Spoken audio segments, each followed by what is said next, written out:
Каналыма қош келдіңіздер. Бүгін көпшіліктің мазасын алып жүрген қолтықтың терілей беру және одағы жағымсыз иісті кетіретін үй жағдайында дезодорант жасап көрсетпекшімін. Негізі терілеу қалыпты, бірақ одағы жағымсыз иістің шығуы қалыпты емес. Ол бактериядан болады.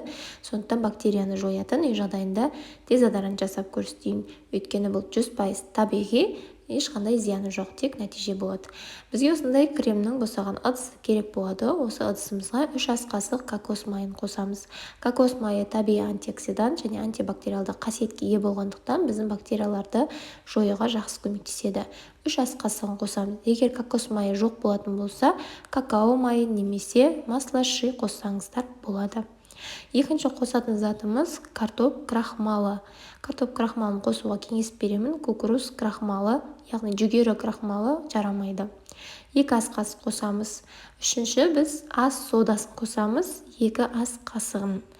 Және де бізге 2 май керек болады. Бірі міндетті түрде қосылу керек май, чайное дерево майы, ал екінші эфир майы, оны өзіңіз таңдай аласыз. Мен қазір қандай майлар қосуға болады, соны айтып өтетін боламын.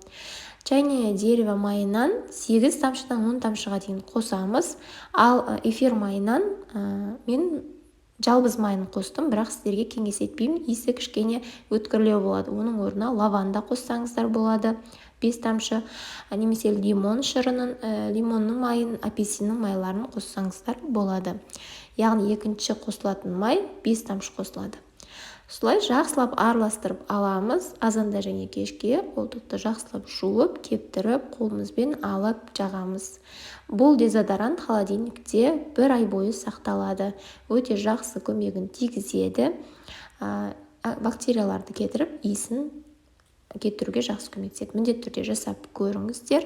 Одан бөлек күнделікті гигиенаны ұмытпау керек, және де зиянды әдеттерден аулақ болу керек. Дұрыс тамақтанып, көп су ішуге тырысыңыздар. Егер пайдалы видео ұнаған болса, лайк басып, өз ойларыңызды білдіріп, каналыма тіркеліп кетіңіздер.